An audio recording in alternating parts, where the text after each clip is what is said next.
आज पटना में वोटर अधिकार यात्रा राहुल गांधी जी के नेतृत्व में जो कांग्रेस पार्टी कर रही है और इंडिया गठबंधन कर रहा है, जिसमें हमारे बाकी घटक दल भी शामिल हैं, भाई तेजस्वी शामिल हैं।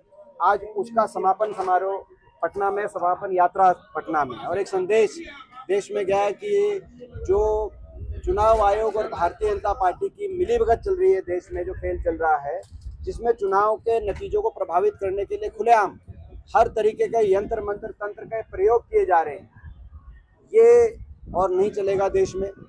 जो सवाल कांग्रेस पार्टी ने पूछे, राहुल गांधी जी ने जो तथ्यों के साथ प्रमाण दिए देश के सामने, उनका कोई जवाब चुनाव आयोग की तरफ से हमें मिला नहीं। मुख्य चुनाव आयुक्त की जो प्रेस वार्ता थी, उससे तो ये और स्पष्ट हो गया कि वो छुपा ज़्यादा रहे हैं, बता कम है।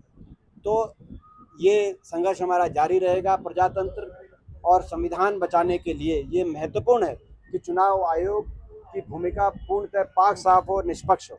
और हरियाणा में भी गड़बड़ियाँ हुई हैं। हरियाणा में भी बहुत तरह के हथकंडे अपनाए गए हैं, जिनका अध्ययन हम करा रहे हैं और बहुत जल्दी सारे तथ्य और प्रमाण आपके सामने रखेंगे।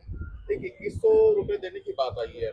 चुनाव वादा कह रहे हैं, हमने पूरा कर दिया। नीट भी तब आई है। सबसे पहले तो ये एक और घोटाला आ गया हरियाणा में,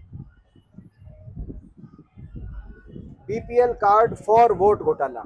यानी कि बीपीएल कार्ड बनाओ वोट लेने के लिए, किसी गरीब को फायदा पहुंचाने के लिए नहीं।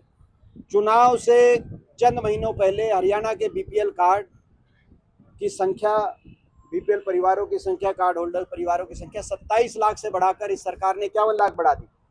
जो देश में सबसे ज्यादा गरीबी तो थी, लेकिन 75% आबादी गरीबी रेखा के नीचे हरियाणा की आ गई।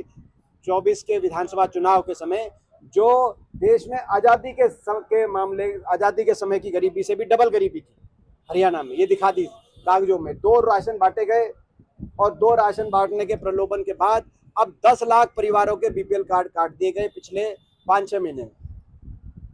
तो जिस रफ्तार से गरीबी का तूफान आया था, उस रफ्तार से अब अमीरी का तूफान आ गया। चुनाव होते ही केवल वोट लेने के लिए ये एक और घोटाला सामने आया। ये वोट चोरने के लिए, सत्ता हासिल करने के लिए ये इतनी झूठी पार्टी साबित हो गई भारतीय जनता पार्टी कि लोगों को कैसे बेवकूफ़ बनाया जाए, इसमें भारतीय जनता पार्टी के एक नेता की पीएचडी हो चुकी है, ऐसा लगता है। और उसी कड़ी में अब अगला पैकेज 2100 पेंशन हर महिला को देंगे। हर महिला का मतलब होता है हर महिला, लेकिन इन्होंने हर महिला का अर्थ ये निकाल दिया था कि 1 लाख से इन्होंने कंडीशन रख दी। कई कंडीशन लिखी है, 1 लाख की आमदनी की कंडीशन है बाकी, और वो भी उसमें भी कैसे कैसे काटेंगे आप देखना आगे। ये केवल चुनाव में वोट लेने के लिए सारी बातें आई थी, हकीकत कुछ और निकलती है इनकी।